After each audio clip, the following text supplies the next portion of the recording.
दोस्तों, ऐसी जानकारी के लिए चैनल सब्सक्राइब करें। बिग बाजार भारत का एक प्रमुख खुदरा स्टोर चेन था, जिसे किशोर बियानी द्वारा फ्यूचर ग्रुप के तहत शुरू किया गया था। यह भारत के सबसे बड़े और सबसे सफल खुदरा विक्रेताओं में से एक माना जाता था। लेकिन समय के साथ बिग बाजार की सफलता धीरे धीरे घटती चली गई और अंततः इसका पतन हो गया। इस विफलता के पीछे कई कारक थे, जैसे कि गलत रणनीतिक फैसले, बदलते ग्राहक व्यवहार, बढ़ती प्रतिस्पर्धा, वित्तीय दबाव और कोविड-19 महामारी का असर। बिग बाजार की असफलता की पूरी जानकारी देने से पहले यह समझना जरूरी है कि इसकी स्थापना कैसे हुई और किस तरह यह शुरुआती दौर में सफल रहा। इसके बाद हम इस पर चर्चा करेंगे कि आखिर किन वजहों से यह विफल हुआ। दोस्तों, ऐसी जानकारी के लिए चैनल सब्सक्राइब करें। बिग बाजार की स्थापना और प्रारंभिक सफलता। बिग बाजार की स्थापना 2001 में की गई थी। इसका उद्देश्य भारतीय मध्यवर्गीय उपभोक्ताओं को ध्यान में रखते हुए एक ऐसा खुदरा स्टोर बनाना था जो उन्हें सस्ती दरों पर उत्पाद प्रदान कर सके। किशोर बियानी ने भारतीय बाजार को अच्छी तरह से समझा और भारतीय उपभोक्ताओं की जरूरतों के अनुसार उत्पाद और सेवाएं पेश कीं। बिग बाजार में ग्राहकों को एक छत के नीचे विभिन्न श्रेणियों के उत्पाद मिलते थे, जैसे कि कपड़े, ग्रोसरी, इलेक्ट्रॉनिक्स, घरेलू सामान और कई अन्य वस्तुएं। बिग बाजार का मॉडल वॉलमार्ट जैसे बड़े अंतर्राष्ट्रीय खुदरा विक्रेताओं से प्रेरित था, लेकिन इसे भारतीय संदर्भ में ढाल दिया गया था। इसका नारा सबसे सस्ता, सबसे अच्छा ने उपभोक्ताओं के बीच इसे और भी लोकप्रिय बना दिया।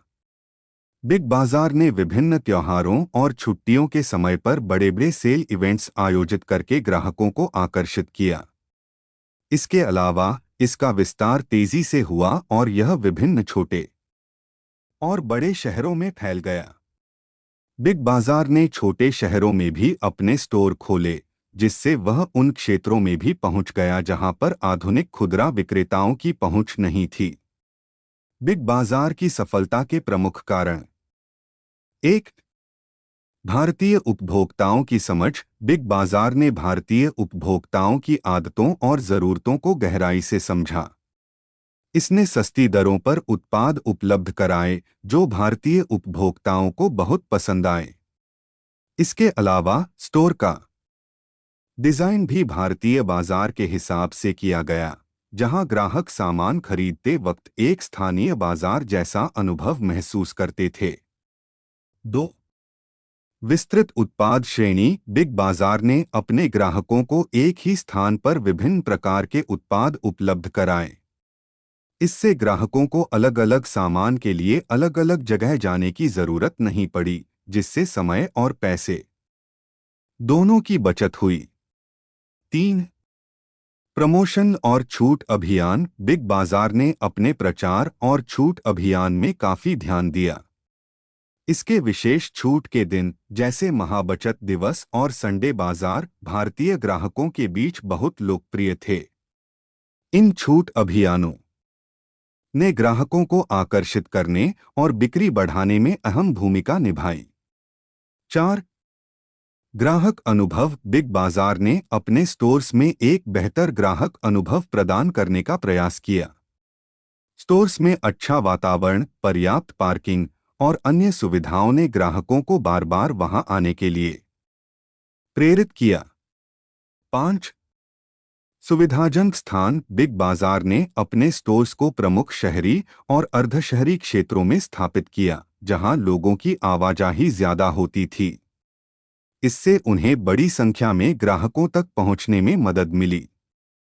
बिग बाजार की असफलता के कारण। हालांकि बिग बाजार ने शुरुआती दौर में काफी सफलता हासिल की, लेकिन बाद में यह धीरे धीरे असफलता की ओर बढ़ने लगा। इसके पतन के कई प्रमुख कारण थे, जिन्हें हम विस्तार से देखेंगे। 1. बढ़ती प्रतिस्पर्धा। बिग बाजार की विफलता का एक प्रमुख कारण था बढ़ती प्रतिस्पर्धा। जैसे जैसे भारत में खुदरा बाजार विकसित हुआ, कई अंतर्राष्ट्रीय और घरेलू खिलाड़ी इस क्षेत्र में प्रवेश करने लगे।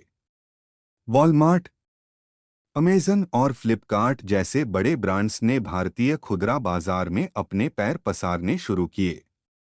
इन कंपनियों ने अपने अत्याधुनिक लॉजिस्टिक्स सिस्टम और तकनीकी क्षमताओं का उपयोग करके ग्राहकों को बेहतर सेवाएं और सस्ती कीमतों पर उत्पाद प्रदान किए।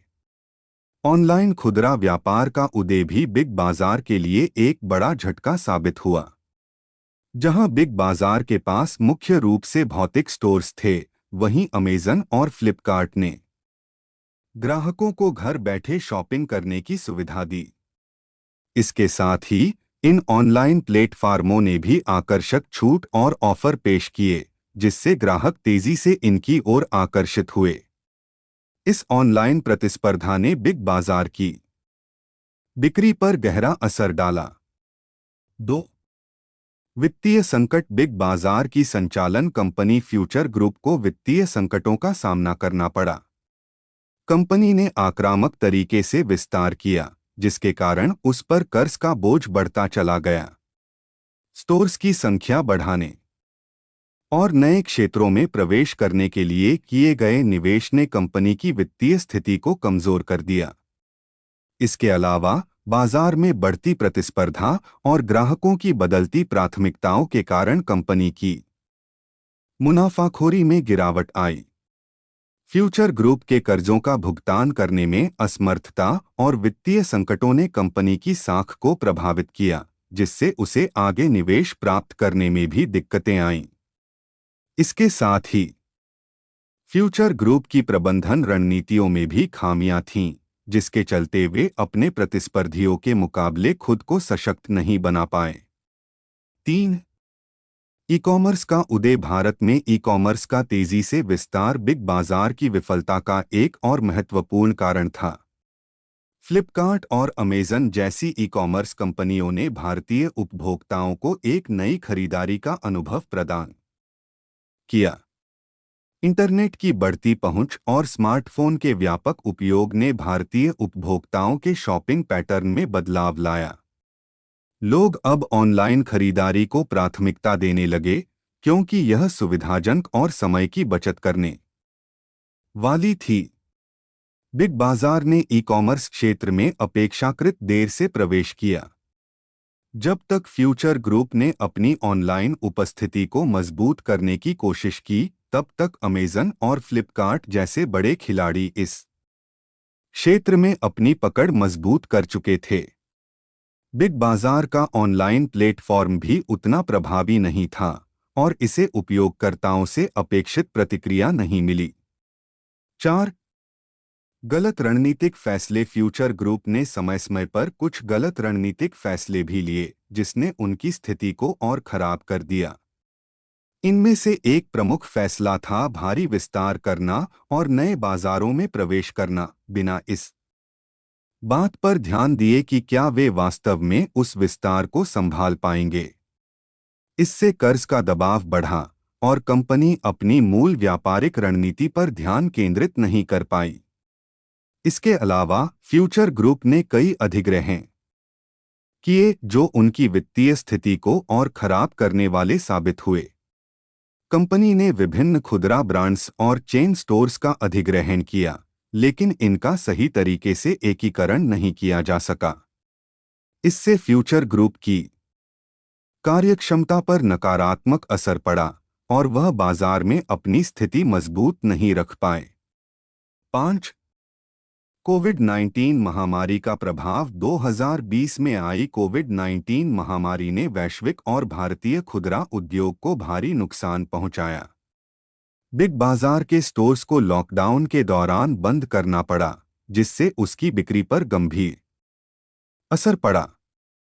जहां ऑनलाइन खुदरा विक्रेता इस संकट के दौरान तेजी से बढ़े, वहीं बिग बाजार को अपने भौतिक स्टोर्स बंद रखने पड़े।